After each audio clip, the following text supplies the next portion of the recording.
Good evening. The question of the day and the week is the unity of Russia, both as a territory and a state. This problem is being resolved both in Kazan and in Moscow. Is the referendum on Tatar independence legal? The Russian Constitutional Court will decide. In Armenia, the 10 hostages from the CIS army are free. All are alive. In other news, Moscow Mayor Popov has given approval for a March 17th meeting in Moscow. In the Kuzbas, the miners will not strike. The Russian government commission has arrived in Kemerovo. Today is the 75th anniversary of this February Revolution. The path to democracy in Russia was the topic at a meeting of the Democratic Reform Movement in St. Petersburg. This is the news. The coming days could be a turning point in the history of Russia. Will Russia follow the course of the disintegrated Union, or will its fate be happier?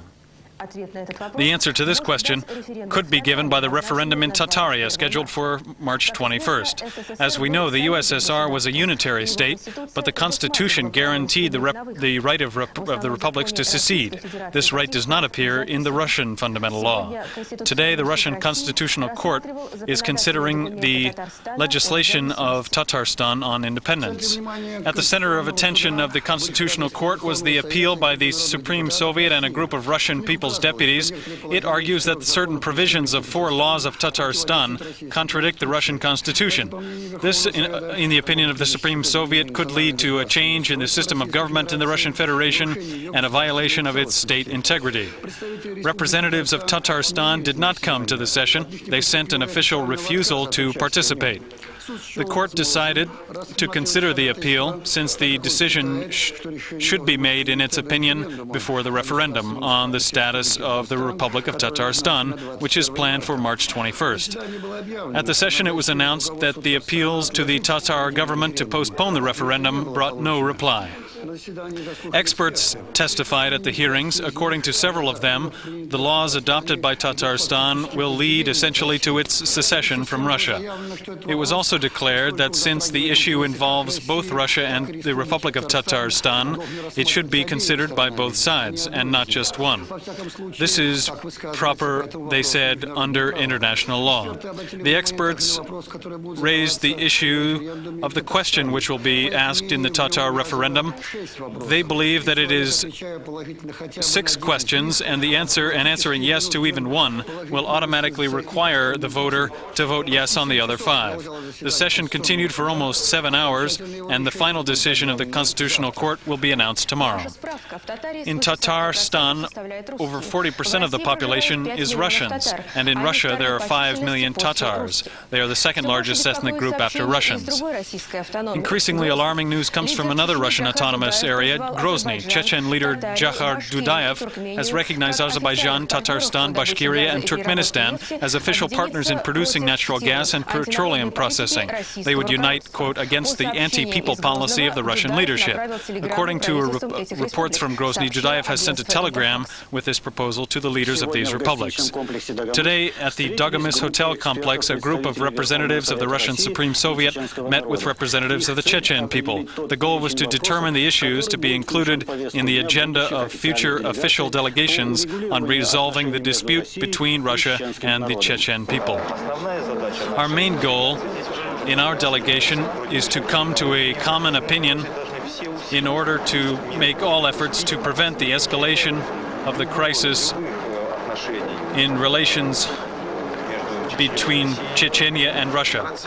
The process, the great process, begun by Russia to reform the social and political life in a democratic way, must be continued. Russia must prove that it means this with regard to Chechnya. Tomorrow will be the first day of the experts' work. Today, the Chechen Republic adopted a constitution. The Chechen Republic is declared to be an independent secular state. The supreme organ of legislative power will be a continuously functioning parliament. Executive power will be in the cabinet of ministers headed by the president.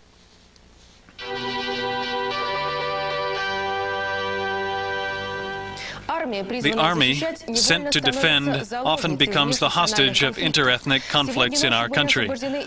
Last night, the 10 military personnel who were captured on March 8th in the Armenian city of Antik were freed. All, thank God, are alive and well. An agreement was reached to release them after negotiations between the hostage-takers and representatives of the main command of the CIS armed forces led by Nikolai Stolyarov. Thank God all are alive and basically healthy, not counting Colonel Reshetnikov's souvenir black eye. But this is truly insignificant in comparison with what the officers had to endure in recent days and nights. Everyone believes this was an act of sabotage, a reaction to the withdrawal from Stepanakert of the armed forces, which did not participate in armed actions but were a deterrent force. Now on the capture itself. The hostages talked about an intentional invitation to the city council of Colonel Reshetnikov's brigade.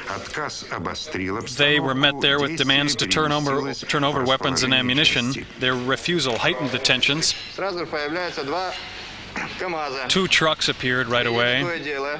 They saw what was happening. I gave an order to our guard to raise his rifle to prepare for a warning shot, but I was taken by the hands. They began to bind my hands and pull me back through the gates off the territory of the building.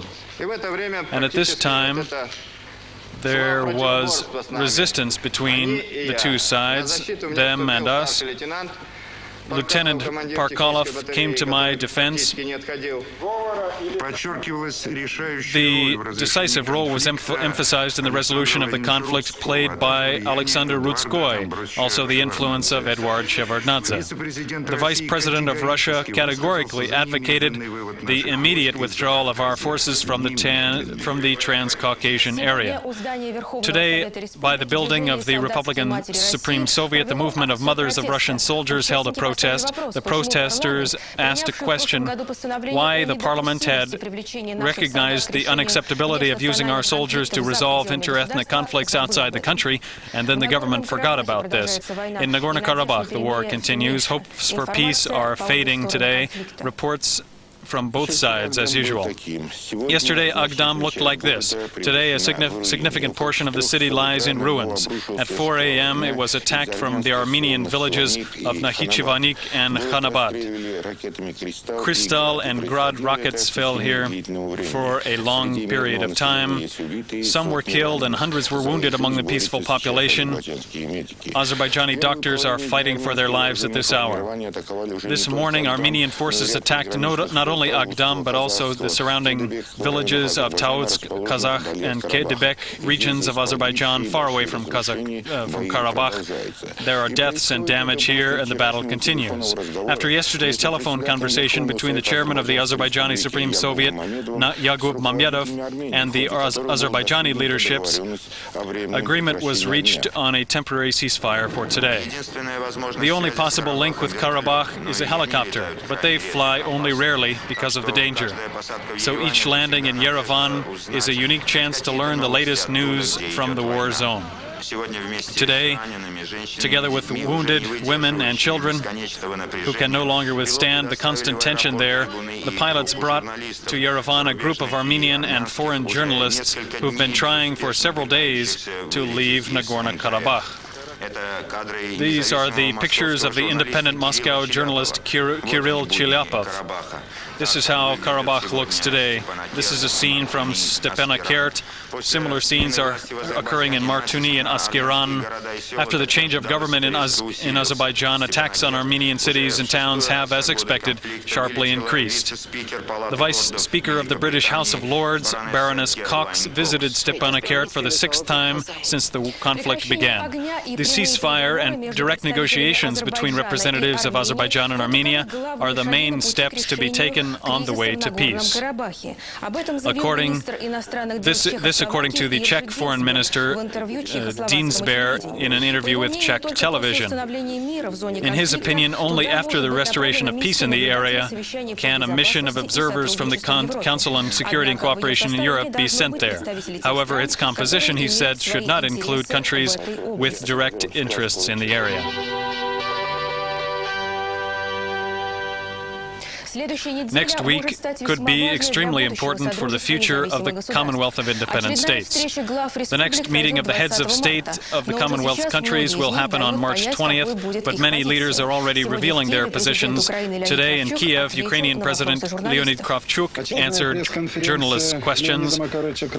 This press conference by Leonid Kravchuk was used to summarize the first 100 days of his presidency. The main tasks before the Ukrainian president are the same as they were before. They are posed by life itself: to build an independent, democratic, law-governed state, to enhance the economic basis of the Ukraine, to guarantee the observance of all human rights in Ukraine.